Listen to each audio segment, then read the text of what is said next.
tudo em paz.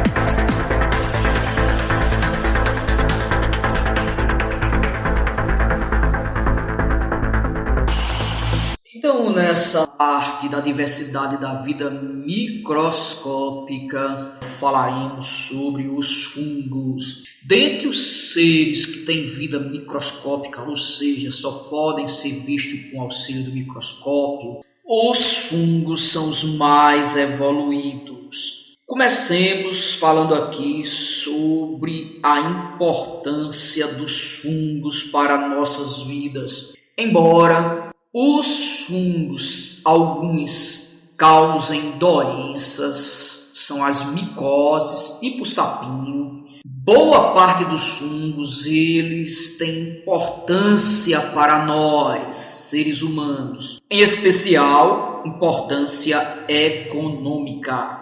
Um bom exemplo disso que eu estou dizendo são as leveduras.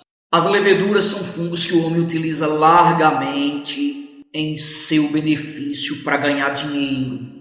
As leveduras são popularmente conhecidas como fermento, o fermento biológico. Isso mesmo, este usado para nós construirmos pizzas, pães, massas em geral, são as leveduras. As leveduras também são muito empregadas pelo homem para a fabricação de álcool. Isso mesmo, que é destinado ao funcionamento de motores de veículos. Tem carro que funciona a álcool. Também são leveduras. Então, as leveduras são fungos largamente utilizados por nós, seres humanos. Não são só as leveduras que compõem o reino dos fungos. Fazem parte do reino dos fungos, além das leveduras, os cogumelos, largamente conhecido de vocês. Quem nunca viu um cogumelo? Bolores, os bolores que a gente já viu noutra aula, tá certo?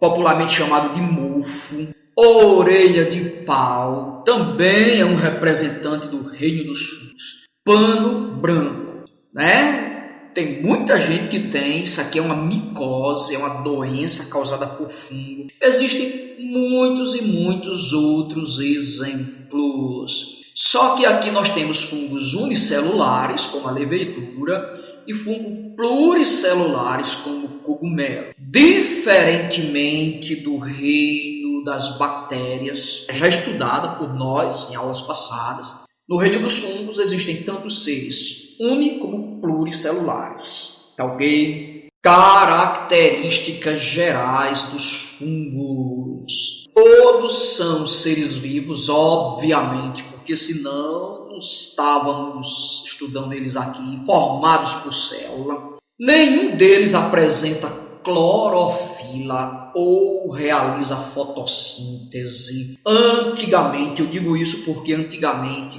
os fungos eles eram classificados como pertencente ao reino dos vegetais. Mas depois descobriu-se que ele não tinha clorofila, portanto não fazia fotossíntese. Então foi feito um reino só para esses seres vivos. Os fungos não produzem seu próprio alimento.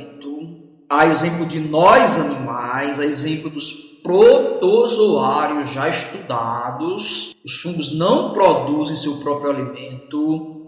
Se eles não produzem seu próprio alimento, portanto, eles são organismos heterotróficos. Você já sabe o significado desta palavra. A gente já explicou isso largamente aqui nas aulas de ciências. Um ser heterotrófico é aquele que precisa de outro para poder se alimentar. Se reproduzem tanto de forma sexuada como assexuada. Os seres mais simples, ou seja, os microscópios têm essa característica, se reproduzem tanto pela prática do sexo como sem a prática dele, de forma sexuada e assexuada. Como eu já disse, uma característica importante dos fungos é que tem uns que são unicelulares, ou seja, possuem apenas uma célula, como a levedura, e outros são pluricelulares, ou seja, possuem mais de uma célula, milhares delas, como é o caso dos fungos. São essas as principais características dos nossos colegas fungos. Vamos aqui abrir um parêntese para explicar como é que os fungos decompositores, ou seja, aqueles que decompõem as matérias mortas, se alimentam. Primeiro, para se alimentar, eles soltam uma substância. Essa substância que eles produzem é como se fosse um suco digestivo, desse que tem em nosso intestino. Só que ele libera para fora, né? Então, uma vez liberado essa substância, os fungos são bem diferentes de nós. Eles digerem os alimentos fora do corpo, fora do organismo, produzido por esse líquido. Esse líquido ele contém muitos nutrientes e digere a substância que está ali no meio ambiente, fora do corpo do fungo. Então, depois de liberado esse líquido, o líquido digere o corpo lá, seja uma folha, seja um animal morto, e o fungo absorve para dentro de si a substância digerida, a folha digerida, o animal digerido. Então é mais ou menos assim que o fungo se alimenta. É como se você vomitasse e depois sugasse o vômito de volta para dentro de vocês. Uma coisa bastante intrigante, não? Importância.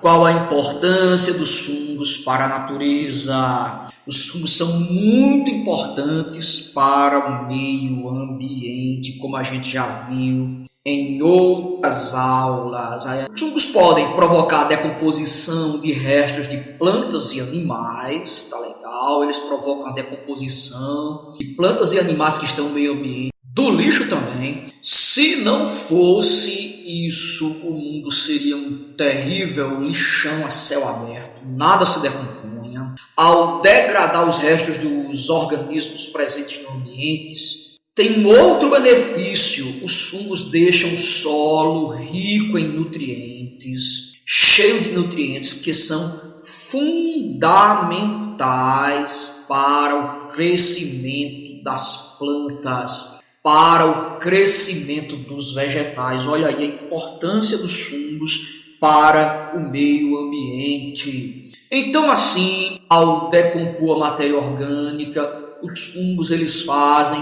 a reciclagem. Isso mesmo, eles renovam a matéria orgânica, tá certo? Ao decompor as substâncias que estão presentes, liberando esse líquido aqui que você vê nesta foto, tá certo? A substância cai em cima das folhas, das substâncias que estão perto dele, e com isso são decompostas e se transformam em nutrientes que o solo vai usar para fazer as plantas crescerem. E a planta vai usar isso para fazer a fotossíntese, produzir o seu próprio alimento. Olha como são importantes para o meio ambiente os fungos. Vamos falar agora um pouquinho sobre a importância dos fungos. Vamos conversar sobre um fungo unicelular, formado por uma única célula, as leveduras, que são usadas largamente por nós, seres. As leveduras são muito importantes para nós, seres humanos. São conhecidas popularmente por fermento biológico e são vendidos abundantemente em padarias e supermercados. Quando a mamãe quer fazer um bolo, quando a mamãe quer fazer uma pizza, ela vai lá no supermercado e compra fermento biológico. São as leveduras. Olha aí que interessante. As leveduras são usadas para fazer pães, bolachas, bolos, biscoitos, entre outras iguarias feitas com massas. Conforme dito, o fermento, dentro dele, tem as leveduras. Então, o processo de produção de pães, biscoitos, bolacha, pizza, são utilizados as leveduras. As leveduras são misturadas à massa com a qual o padeiro faz o pão, o biscoito, a bolacha, o pizzaiolo faz a pizza, tá certo? Então, a levedura é misturado na massa. Então, neste processo vai acontecer a fermentação alcoólica. Como é, professor?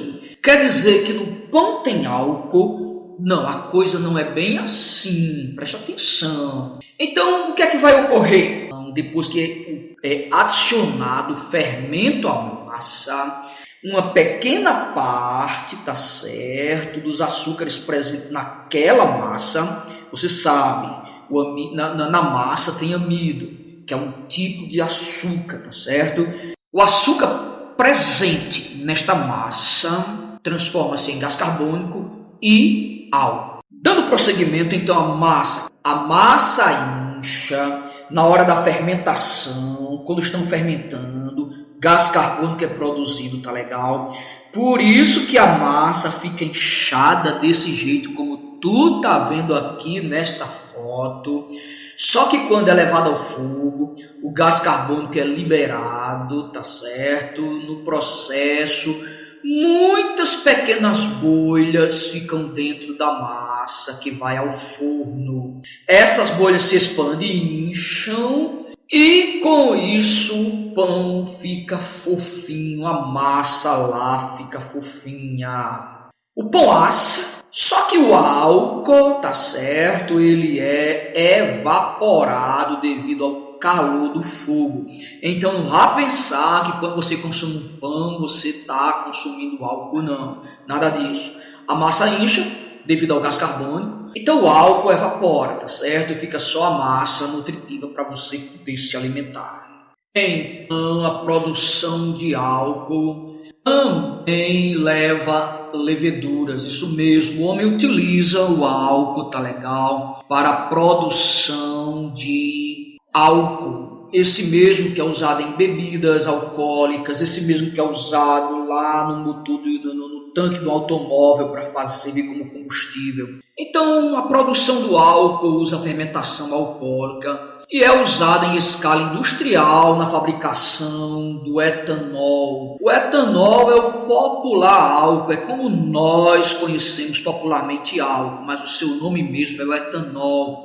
Tudo começa lá, tá legal, com a cana-de-açúcar. A cana-de-açúcar é a matéria-prima para a fabricação do álcool, do etanol. Durante a fermentação é formado o caldo da cana, como você está vendo aqui. As leveduras presentes ali naquela mistura transformam o açúcar do caldo da cana em duas coisas, em gás carbônico e etanol, álcool. O álcool ele é altamente usado por nós, seres humanos, como combustível, para fazer motores de carro funcionar, limpeza doméstica. Olha aí o coronavírus, você está fazendo limpeza nas suas mãos, em objetos, usando álcool. Olha como ele é importante. Para a fabricação de bebidas alcoólicas, tipo vinho, tipo cerveja, tipo cachaça.